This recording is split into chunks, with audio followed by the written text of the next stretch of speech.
दोस्तों नमस्कार। गुरुकुल के इस नए एपिसोड में आपका स्वागत है। मैं हूं परेश पाठक। हमारा आज का विषय है धर्म और राजनीति किस प्रकार खेलों को बर्बाद कर रही है, और इसके केंद्र में है पाकिस्तान का क्रिकेट। कल आपने चैंपियंस ट्रॉफी का मैच देखा होगा। पाकिस्तान एक तरफा मैच में हार गया, लेकिन पाकिस्तान क्रिकेट की यह दुर्गति एक दिन में नहीं हुई। इसमें किस प्रकार वहां के हुक्मरानों से लेकर इस्लाम अपना काम करता रहा, आइए इसकी एक बारीकी देखने का और समझने का प्रयास करते हैं। आपको याद होगा 1970 की वह टीम जिसमें जहीर अब्बास जैसे महान खिलाड़ी हुआ करते थे। ये वे खिलाड़ी थे जो अपने साथियों के साथ काउंटी क्रिकेट खेलते थे और वहां की तमाम बारीकियां समझ के अपने देश के खिलाड़ियों को बताते थे। 1980 के दशक में उन्होंने एक ऐसी मजबूत टीम तैयार कर ली थी जो किसी भी टीम को हराने का माद्दा रखती थी। इसके बाद में समय आया जावेद मियांदाद का। जावेद मियांदाद ने संभवतः पहली बार पाकिस्तान के लोगों को क्रिकेट के माध्यम से दुनिया पर हमला करना सिखाया। वे बड़े आक्रामक व्यक्ति थे, उनका अंदाज आक्रामक था और उनकी टीम एक फौज की तरह काम करती थी। वे राजनीति के दूसरे क्षेत्रों में भी अपने बयान देते रहते थे और जिससे लोगों का उत्साह बना रहता था। 1986 एशिया कप का वह फाइनल मैच और वो आखिरी गेंद आपको याद होगी, चेतन शर्मा द्वारा फेंकी गई, जिसमें एक छक्के की दरकार थी और मियांदाद ने वह छक्का मारा भी। ये बात अलग है कि उस एक छक्के ने चेतन शर्मा का करियर समाप्त कर दिया, मगर यह भावनाएं ही प्रधान थी, जिसमें हिंदुस्तान के लोगों ने भी ये सोचा कि चेतन शर्मा ने संभवतः जानबूझकर फुल टॉस डाली होगी। हालांकि भारत की तरफ से ऐसा कभी होता नहीं है। उसके बाद में एक बड़ा युग आया इमरान का। इमरान खान वही व्यक्ति जिन्होंने न केवल पाकिस्तान को वर्ल्ड कप जिताया, बल्कि इमाम उल हक, वसीम अकरम, वकार यूनुस और सलीम मलिक जैसे खिलाड़ियों को एकत्र करने का मौका दिया और सईद अनवर और रमीज राजा जैसे दिग्गज क्रिकेटरों को अपनी टीम में जोड़ा। वह वाकई विश्व विजेता टीम थी, लेकिन तभी एक अहंकार और गुरूर इस पाकिस्तान की टीम में आया। इमरान का वह बयान याद कीजिए जो बार बार वे कहते नहीं थकते थे कि क्या आवश्यकता है युद्धों की, आइए भारत और पाकिस्तान की जीत का फैसला क्रिकेट के मैदान पे कर लेते हैं।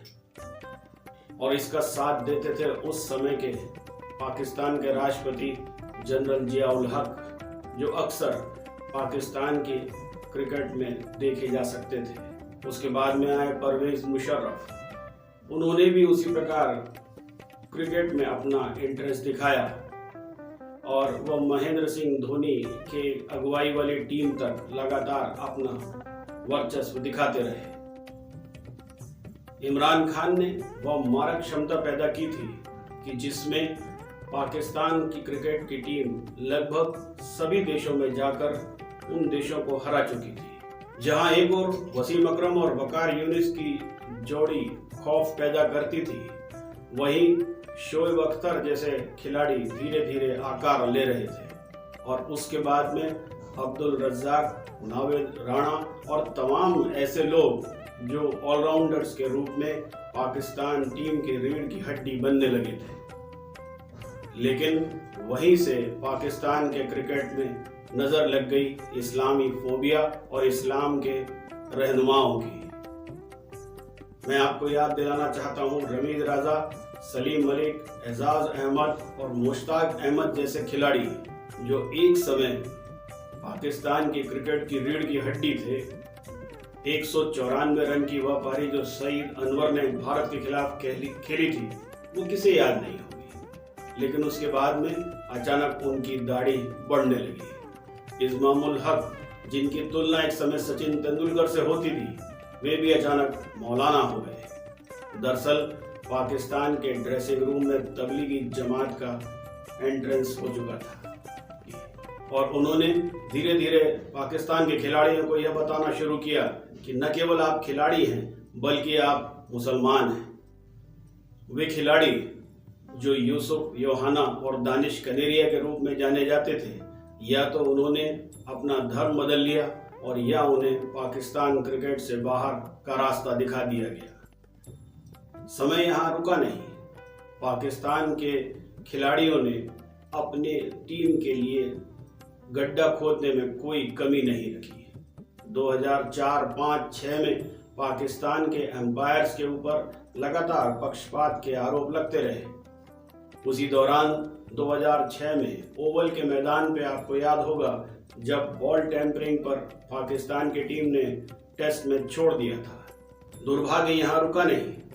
आईसीसी की जो समिति बॉल टेम्परिंग पर अपना निर्णय सुना रही थी, उसने निर्णय पाकिस्तान के खिलाफ सुनाया और यह सिद्ध कर दिया कि बॉल टेम्परिंग जानबूझ के की गई थी। अपनी कारगुजारियों को और देश को और क्रिकेट को बेचने वाले ये खिलाड़ी धीरे धीरे धर्म की आड़ लेने लगे और इस प्रकार पाकिस्तानी खेमा दो भागों में बंटने लगा। दूसरा खेमा था यूनुस खान के अंडर में काम करने वाले खिलाड़ियों का, जिसमें शोएब अख्तर, दानिश कनेरिया, अब्दुल रज्जाक, कामरान अकमल जैसे खिलाड़ी थे, नावेदुल राणा। ये सभी खिलाड़ी अपने खेल को आगे बढ़ाना चाहते थे और इनके मन में धर्म उस प्रकार हावी नहीं था।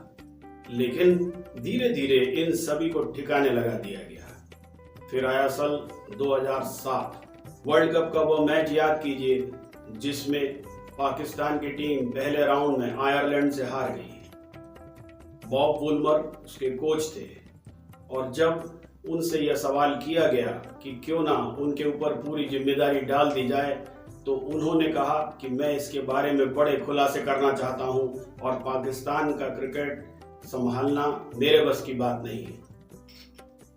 और इसके लिए उन्होंने 18 मार्च की तारीख चुनी, जो 17 मार्च को मैच हारी थी पाकिस्तान की टीम, उसका अगला दिन था। चौंकाने वाली बात यह है कि 18 मार्च 2007 को बॉब वुलमर अपने होटल के कमरे में मृत पाए गए। बाद में एजेंसीज ने बताया कि उनके शरीर में जहर की मात्रा अधिक होने के कारण वे मारे गए। हालांकि ये जहर खाने से पैदा हुआ होना बताया गया, क्योंकि जब वे मारे गए थे वे पेट के बल लेटे थे और उनके मुंह से खून आ रहा था। यह विभत्स हादसे इस बात को बताने के लिए तैयार थे कि इस्लाम ने अपना कार्य करना आरंभ कर दिया है।